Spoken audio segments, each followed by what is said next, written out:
Scarsabove.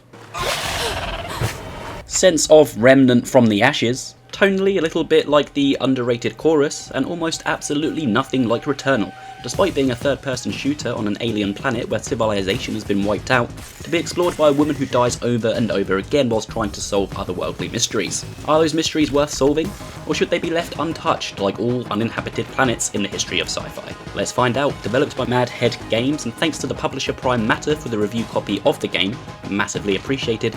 My name is Naj, and welcome to the broadcast.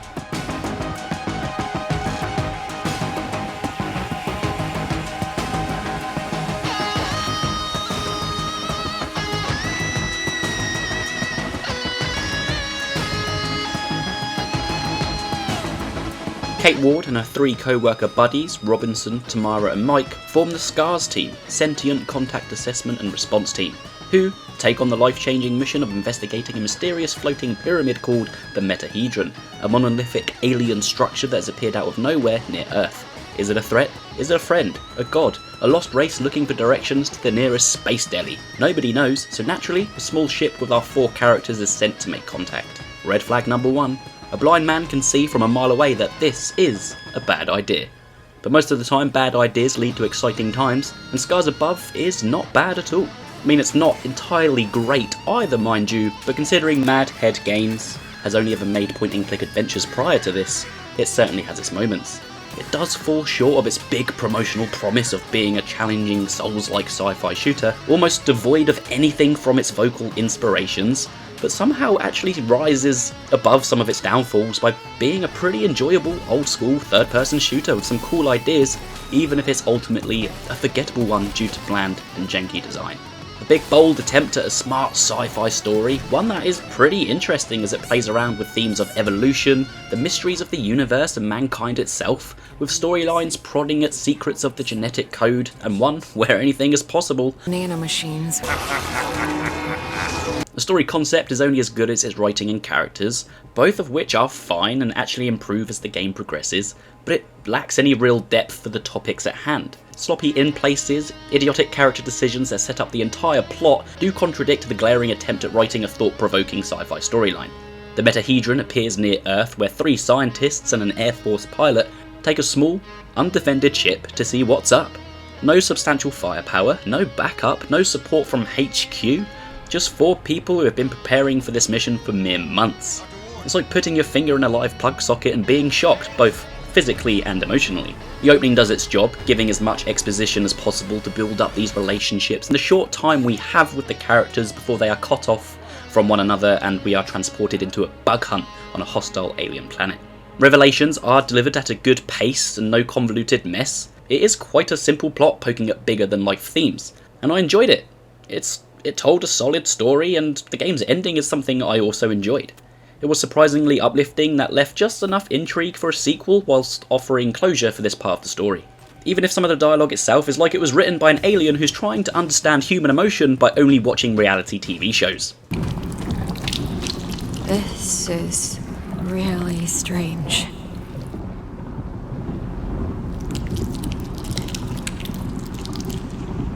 Kate is a whiz in biology and mechanical engineering, and the writers have tried to make a clever, self-caring heroine who can scan objects, understand the biological structures of these weird aliens, all whilst trying to save her fellow SCAR members.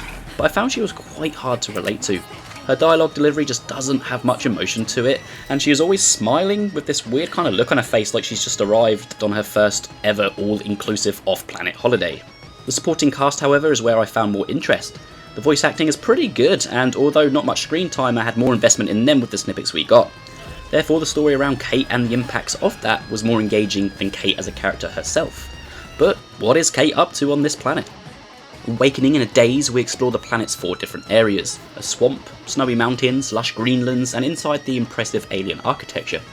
You will traverse these lands, killing a variety of creatures, scanning environments, and those creatures to gain knowledge, which form ability points to put into upgrades. You unlock different paths, with the goal of discovering what the visions Kate is having mean, and her connection to this place she cannot seem to die in, and saving her friends in the process. The locations themselves are unremarkable, with the exception of inside the alien structures, that are introduced around halfway through the game, as they have a more interesting visual design along with some pretty engaging puzzles.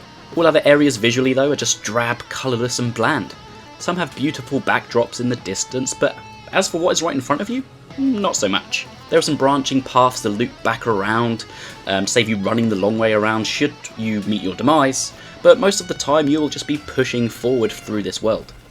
Your paths can be blocked by environmental puzzles, crossing lakes filled with flesh-eating worms by freezing it over, or traversing through the harsh coldness of the mountains that give you hypothermia if you stay out in the cold too long, so you can light bushes with fire to give you momentary warmth. Areas like this are only traversable once you have obtained the necessary item or weapon to progress, but they are never really too far from the issue at hand, which kind of loses that Metroidvania feel that I feel like they were going for, in that it's pretty back to back, there's no kind of breathing between it. Now you'll be spawning in from pillars each time after death, which are scattered around the world, however they cannot be used to travel from one to another, always just taking you to the last one you interacted with. Interacting with them regenerate your health and some ammo, but they also respawn the enemies you have killed along the way. However, I never found this added to the challenge or the risk versus reward of resting at one of these places because of the lack of need to revisit previously visited areas. When you come across a rest point like this in a Souls-like game, they often come with a sense of relief because you can rest up, get your health back when the going gets tough, and level up your character before you venture back out to the area you are either struggling with, or just somewhere to look for more secrets and paths now you have the ability and confidence to do so. Here in Scarsabove, once at a pillar, it was more of just a checkpoint, because I never found myself going back to the pillars in a sprint of need, or because I wanted to backtrack. Despite appearances of the planet and the handful of connected paths you unlock, each area is very linear in its exploration, so you cannot really get lost in this world or find reason to go back, unless for story purposes like the final chapter requiring you to revisit each of the locations in the game. The linear nature of exploration is not really a complaint, and despite not looking the prettiest or being the most adventurous of places, it was the mystery that kept me going. As you explore, you will use your scanning equipment to learn about certain plants, enemies, and the strengths and weaknesses, and all the extraterrestrial technology around you. Scanning objects will reveal everything as Kate documents the stuff out loud like there is somebody listening, or you will be examining things more closely, piecing snippets of information together to reveal the whole story behind a certain scenario or object, a bit like looking for clues in, say, the Arkham games. Despite some wonky dialogue, it was nice to actually see some scientific explanation to this stuff from a competent scientist, which helped in showing Kate knows what she is talking about. Whether she is completely talking out of her ass or not, I will never know. Now, each new scannable object provides the player with knowledge, which acts as your experience points and can also be found out in the wild in the form of little collectible cubes. Collect enough knowledge and this will unlock an ability point. Points can be used to upgrade Kate's skill trees. Here there are two tree categories, engineering and xenobiology. Each has 10 upgrades you can acquire, higher level upgrades requiring more skill points to obtain, as well as enough of the previous upgrades unlocked. Upgrades range from increasing health, increasing your damage, one adds an instant reload mechanic if timed right, a bit like Gears of War, you can reload all weapons if timed right with another upgrade, better battery life for gadgets, and so on. Nothing too wild here really. There are no individual stats or character leveling to put points into though, nor do you lose anything should you die, so there is no real danger of losing knowledge or choosing the wrong ability. I did notice early on in the game that you do have the option to reset your skill points, which hinted that getting all the abilities would be difficult, but this is not the case. The option to reset your abilities is made pretty redundant, as I was easily able to unlock them all. And pretty early on I guess, as by the time I finished the game I had an additional 11 ability points I was unable to spend because there was nothing left for me to buy, and the baggage knowledge would just keep building up with no remaining purpose. And this does give you the feeling of being overpowered later in the game, which leads me to the main course, the game's combat. Combat is the game's biggest strength, and in some cases its weakness. Fortunately, issues aside, I had a lot of fun with this, and this is where the game is most interesting. You are equipped with just one rifle that over time you get different ammunition and attachments for, crafted by Kate's mysterious invisible workbench. Different ammo types, of which there are 4, electricity, fire, ice and acid, combined with the different attachments that give you different firing modes, essentially give you around 8 different weapons to play around with. Charging shots of balls of fire, blasts of acid, ice that freezes enemy into places, or individual shots or a continuous beam of electricity add a nice variety to the weapons at hand. But it's not just choosing one weapon you like and sticking with it, which is where things get interesting, as each creature you encounter has a specific weakness, in the form of colour-coded markings that can be exploited by using the right ammo type, or better yet, switching between different ammo types to get bonus damage with elemental combos. For example, smothering a creature with fire and then following that up with a shot of acid will cause a chemical reaction, giving you the elemental combo bonus and giving the enemy at the business end of your rifle more pain. These also go hand in hand with the elements of the world itself. An enemy standing in water will freeze quicker, so you can navigate around it to pop off a shot at the weak spots on its back, or just shoot electricity when it is raining for more all-round damage to your target. Mix that with a bunch of gadgets at your disposal. There's 5 battery consuming gadgets, so you have a shield, flammable gas bomb, a gravity well to slow down enemies, a teleport and a decoy hologram to distract your enemies, and 4 fiber consuming consumables, health regen, ammo refill, battery recharge, and a negative buff removal, such as removing toxicity or hypothermia. There is a lot at your disposal here, and playing around finding the perfect mixes and combos is enjoyable and can be very satisfying. The creatures and monsters you are fighting also come in various different forms. Little creepy crawly arachnid creatures, acid spitting wriggly guys, big honkos that try to eat you with its stomach, charging guys that like to slam the ground.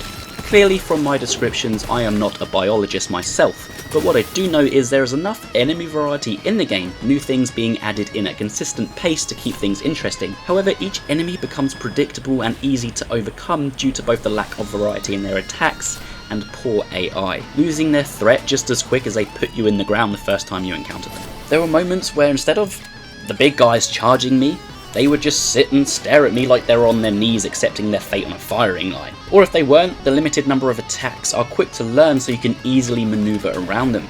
For example, the spitters would only ever just spit or strike if you were close enough, so just keep your distance and you'll be fine. And the slam a strike to the ground, which throws damage towards you in kind of like an earthquake shape, does a lot of damage, but the 3 strikes are always in the same direction, so if you dodge one, you've dodged them all. They don't really track you like you would expect them to.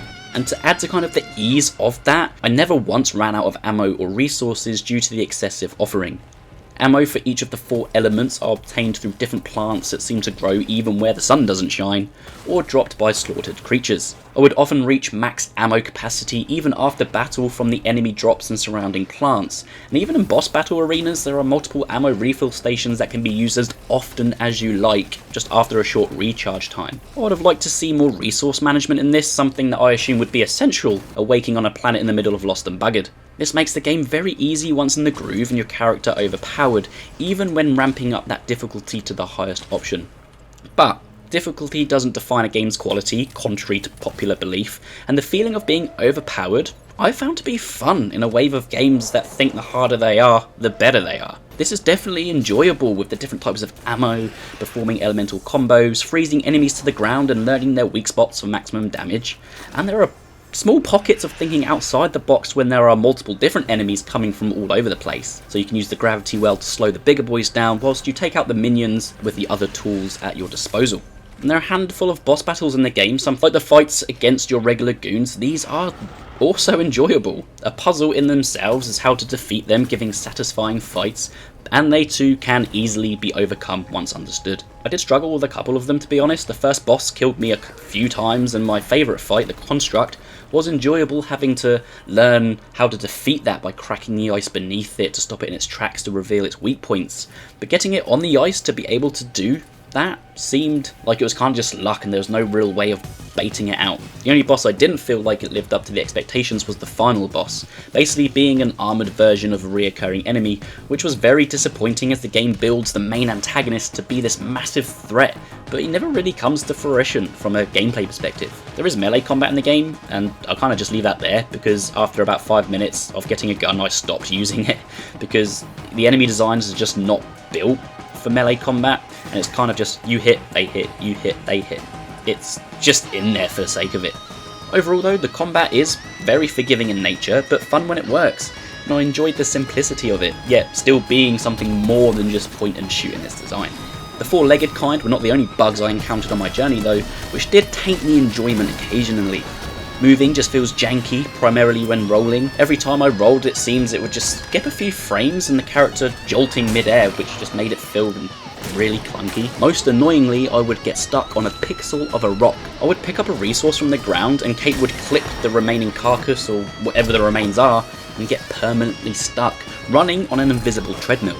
Because of this, I had to restart from my last checkpoint 4 times in total, all in different places. It was so annoying, and I'm sure this will be patched out eventually, but it's worth noting. And I played the game on PC, so I can't say if any of these issues are on console. Scars Above is in need of some polish. There is no denying that, but warts and all aside, I like this game and I think it will go down with a niche following in the indie market.